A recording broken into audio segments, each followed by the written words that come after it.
अस्सलाम वालेकुम everyone. Online classes में आपका खुशामदीद। Welcome to our channel. Today we are discussing about the data manipulation language, जिसको हम लोग डीएमएल भी कहते हैं। डीएमएल या डाटा मैनिपुलेशन लैंग्वेज। रिसेंटली हम डिस्कस कर चुके हैं कि data definition language. Data definition language में डाटा को क्रिएट किया जाता है। डाटा को नहीं बल्कि टेबल को क्रिएट किया जाता है। टेबल में हम लोग कॉलम्स को क्रिएट करते हैं और यहाँ पर हमने देखना है कि मॉडिफिकेशंस या उसके ऊपर मैनिपुलेशंस कौन कौन सी की जा सकती हैं। मैनिपुलेशंस हमारे पास क्या है कि हमने पहले तो कॉलम्स को बनाया था, कॉलम्स को क्रिएट किया था। अब कॉलम्स तो हमारे पास क्रिएट हो चुके हैं। फॉर एग्जांपल हमने जो रिसेंट एग्जांपल्स में देखा था वहां पे हमने 3 कॉलम्स बनाए थे, तो ये कॉलम्स हमारे पास क्रिएट हो चुके हैं। लेकिन इन कॉलम्स में हमने डाटा को कमांड्स के जरिए कैसे एंटर करना है, रोज में जो डाटा है उसको कमांड्स के थ्रू कैसे एंटर किया जाता है, यही हमारा आज का टॉपिक है कि हमने रोज में डाटा को वैल्यूज किस तरह से देनी है। कॉलम हम बना चुके हैं डीडीएल डाटा डेफिनेशन लैंग्वेज के जरिए, और वहां पे हमने क्या देखा था कि आप अल्टर की कमांड यूज कर सकते हैं। आप क्रिएट टेबल करते हैं तो आप जितने भी कॉलम्स बनाना चाहते हैं उनकी डाटा टाइप है, उनकी लेंथ लिख सकते हैं। और अब क्या है कि रोज में अगर हमने वैल्यूज को एंटर करना है तो वो किस तरह से की जा सकती हैं या उनको आप कैसे ऐड करते हैं, उसके लिए हमारे पास कौन सी जो है वो कमांड्स इस्तेमाल की जाती हैं। तो बेसिकली हमारे पास जो इंसर्ट किया जाता है वो हमारे पास इंसर्शन की कमांड होती है, इंसर्ट इनटू स्टेटमेंट। नाम क्या है उसका, इंसर्ट इनटू। किसमें हम इंसर्ट कर रहे हैं, टेबल में, जाहिर बात है। तो इंसर्ट इनटू स्टेटमेंट जो है ये इस्तेमाल की जाती है नई वैल्यूज को ऐड करने के लिए टेबल में, कॉलम में। ठीक हो गया। लिखेंगे हम इसको किस तरह से, या इसका सिंटेक्स आपके पास क्या होता है, इंसर्ट इनटू टेबल नेम। हम सबसे पहले इंसर्ट इनटू का कीवर्ड लिखेंगे, इंसर्ट इनटू टेबल नेम। हमारे पास कौन सा है, टेबल नेम हमारे पास है STD, insert into STD. STD में मैंने जो है वो वैल्यूज को एंटर करना है। हमें कौन सी वैल्यूज को एंटर करना है, किस कॉलम में एंटर करना है, वो यहाँ पर आपके पास आता है कि आपने लिखना है वैल्यूज जो है, और यहाँ पे एसटीडी जो आपके पास टेबल है। अब एसटीडी टेबल में हमारे पास हो सकता है 4 कॉलम्स हो, 5 कॉलम्स हो, 3 कॉलम्स हो, 2 कॉलम्स हो। तो कैसे पता चलेगा कि हमने कौन से वाले कॉलम में वैल्यूज एंटर कर रहे हैं, तो वो यहाँ पे कॉलम का नेम जो है वो हमें यहाँ पर मेंशन करना पड़ेगा। फॉर एग्जांपल मैंने इंसर्ट इनटू एसटीडी का जो टेबल है, एसटीडी के टेबल में मैं उसका रोल नंबर ऐड करना चाह रही हूँ, रोल नंबर, और साथ में मैं उसका नेम ऐड करना चाह रही हूँ। ये 2 कॉलम्स में मैंने वैल्यूज को ऐड करना है, वैल्यूज को एंटर करना है। तो क्या लिख दिया मैंने, इंसर्ट इनटू स्टूडेंट के टेबल में रोल नंबर को ऐड किया जाए और नेम को ऐड किया जाए। इस कॉलम्स में जो है वो वैल्यूज क्या हों, ऐड होंगी। कॉलम्स में जो वैल्यूज ऐड करनी है वो वैल्यूज कैसे देनी है, वो वैल्यूज हमने यहाँ पर लिखनी है। वो वैल्यूज क्या है कि आपने वैल्यूज का वर्ड लिखना है। वैल्यूज का वर्ड लिखने के बाद जो वैल्यूज आप देना चाह रहे हैं, फॉर एग्जांपल रोल नंबर है, इसकी डाटा टाइप हम वहां पर लिख चुके हैं कि डाटा टाइप क्या होती है आपके पास, न्यूमेरिक होती है, और उसकी लेंथ भी हम डिफाइन कर चुके हैं। तो हमने यहाँ पर कोई भी उसकी वैल्यू लिख दी 07। ठीक है, रोल नंबर क्या है उसका 7 होना चाहिए। और उसके बाद दूसरी चीज क्या है आपके पास, नेम। तो नेम के लिए क्या है, हम लोग नेम के लिए आप उसका नेम लिख लेंगे कि उसका नाम क्या होना चाहिए, उसका नाम अली होना चाहिए। ठीक है, तो ये है हमारे पास हम किस तरह से इंसर्ट इनटू स्टेटमेंट यूज करके कॉलम्स में वैल्यूज देते हैं। अब इसका रिजल्ट आपके पास क्या आएगा, रिजल्ट आपके पास क्या आएगा कि ये जो आपके पास टेबल है इसमें रोल नंबर हमने क्या वैल्यू दी है, रोल नंबर की 07, तो आपके पास 07 आ जाएगी, और नेम हमने क्या दिया है, अली, तो ये आपके पास अली आ गया। अब हम क्या कर रहे हैं, अब हम रोज में डाटा को एंटर कर रहे हैं। पहले हमने क्या किए, कॉलम्स को जनरेट कर लिए, अब हम रोज में डाटा को एंटर किया जा रहा है कि रोज में हम लोग किस तरह से डाटा को एंटर कर सकते हैं। तो जितनी भी आपने वैल्यूज देनी है वो हम सारी की सारी यहाँ पर लिख सकते हैं। इंसर्ट हमने कर लिया है। फॉर एग्जांपल इंसर्ट के बाद अगर हमारे पास कोई प्रॉब्लम आ जाती है, कोई भी इशू आ जाता है, या हम चाहते हैं कि हमने जो वैल्यूज को एंटर किया है, इंसर्ट किया है, इनको हम अपडेट करना चाहते हैं, अपडेट। तो अपडेट वैल्यूज को हम किस तरह से कर सकते हैं, अपडेट को हमने कौन सी किस तरह से यूज करनी है, सेम लिखने का वही मेथड है, कोई ज्यादा डिफरेंस नहीं है। कि अब आपने क्या लिखना है, सबसे पहले अपडेट। अपडेट आप किस टेबल को करना चाह रहे हैं, क्योंकि डेटाबेस में हमें पता है हमारे पास बहुत सारे टेबल्स होते हैं। तो अपडेट आप लिखेंगे, अपडेट std स्टूडेंट टेबल को मैं अपडेट करना चाह रही हूँ। स्टूडेंट टेबल में किस चीज को मैंने अपडेट करना है, अब यहाँ पर मैं कंडीशन लगाऊंगी कि अपडेट स्टूडेंट। अब सेट क्या करना है, मैंने किस चीज को करना है। फॉर एग्जाम्पल मैंने ये दो वैल्यूज एंटर की हैं, तो इन्हीं में मैं अपडेशन कर लेती हूँ। तो क्या लिखा जाएगा, अपडेट std सेट करना है, set roll number equal to 9 where नाम क्या, उसका रोल नंबर क्या हो, 9 कर दिया जाए, सेट कर दिया जाए रोल नंबर 9, जहां पर हमारे पास नेम इक्वल हो अली के। ठीक है, सेट कर दिया जाए रोल नंबर उसका जहां पे नेम अली है। तो अब आपके पास क्या आएगा कि वो पहले चेक करेगा कि आपके पास जितने भी रोज एंड कॉलम्स बने हुए हैं उनमें कहाँ पे नाम अली आ रहा है।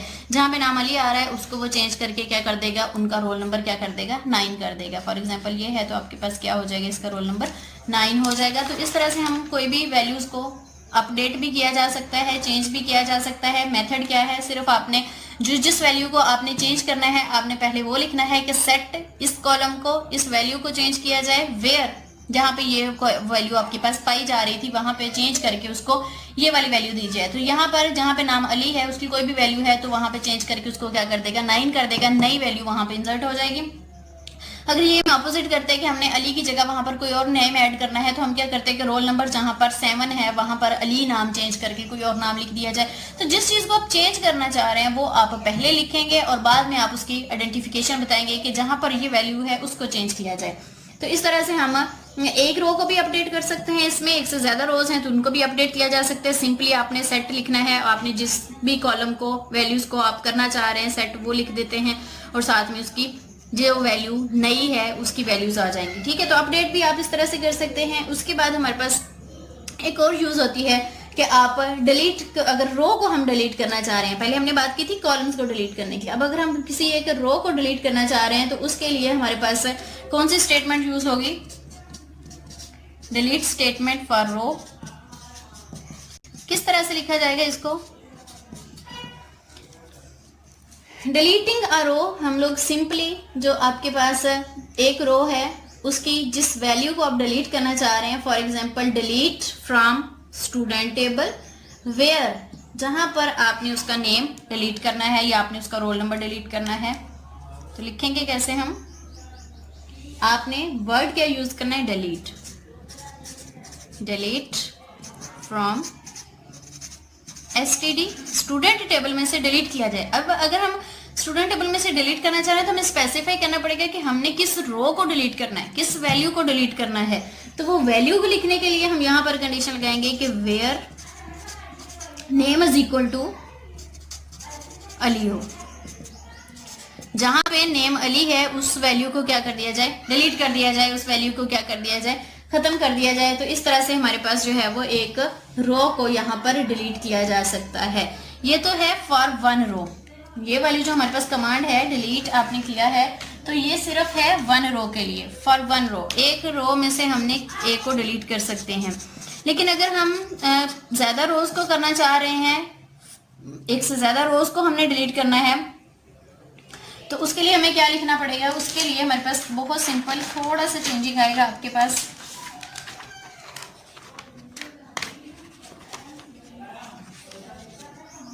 डिलीट ऑल रोज, ऑल रोज को हमने अगर डिलीट करना है तो इसके लिए हमारे पास क्या आएगा, क्योंकि एक रो को जरूरी है कि हमारे पास जिस तरह का सिनेरियो है उसके अकॉर्डिंग हम कमांड्स लिखते हैं कि अगर एक ही रो को डिलीट करने से हमारा सिस्टम सही काम कर रहा है या कोई भी प्रॉब्लम नहीं आ रही है, हमारा जो डाटा है उसमें से हमने एक ही रो को डिलीट करना है, तो उसके लिए हम सिंपली कमांड लिख देंगे कि डिलीट स्टूडेंट टेबल में से इस रो को आप खत्म कर दें।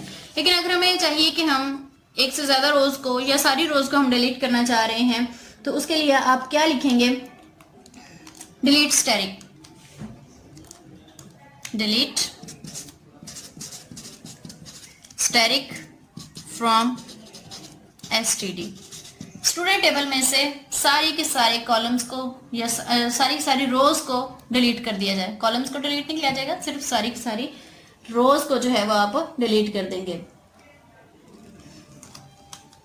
एट्रीब्यूट्स, इसमें मौजूद रहेंगे। एट्रीब्यूट्स कौन से हमारे पास, कॉलम्स जो हैं वो इसमें मौजूद रहेंगे। सिर्फ आपके पास क्या होगा, जो रोज में डाटा मौजूद है वो सारे का सारा इसमें से क्या हो जाएगा, डिलीट हो जाएगा। बाकी सारी वैल्यूज जो हैं वो आपके पास इसी तरह से रहेंगी।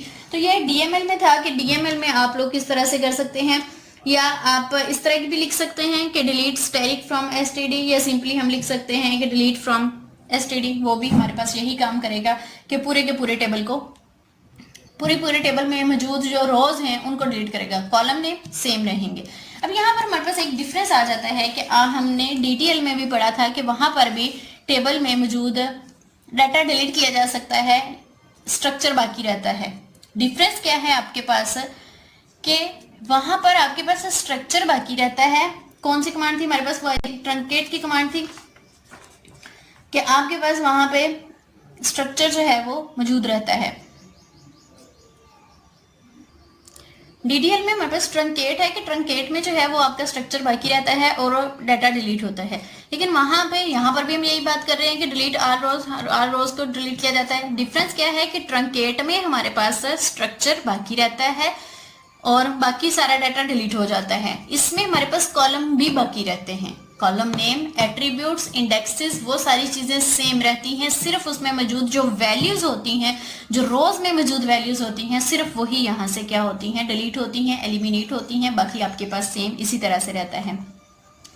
यहाँ तक हमारा टॉपिक जो है वो कंप्लीट हो गया। डीडीएल के बारे में भी हमने देखा था पहले, अब हमने डीएमएल के बारे में पढ़ लिया। अब नेक्स्ट जो है वो हमने क्या देखना है कि ये जो सारी कमांड्स हमने रिटर्न फॉर्म में लिखी हैं, रिटर्न फॉर्म में हमने लिखी, अप्लाई किया, किस तरह से कर सकते हैं एसक्यूएल में।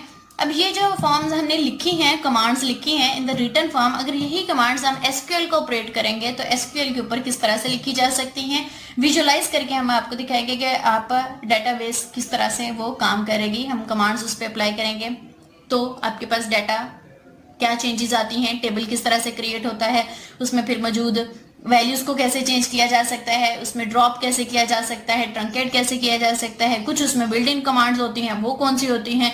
तो नेक्स्ट इंशाल्लाह हम एसक्यूएल का जो है वो कंप्लीट देखेंगे कि एसक्यूएल यूज करके हम ये कमांड्स को इन कंप्यूटर सिस्टम कैसे इस्तेमाल किया जा सकता है। तब तक के लिए अपना बहुत सारा ख्याल रखिएगा। अल्लाह हाफिज।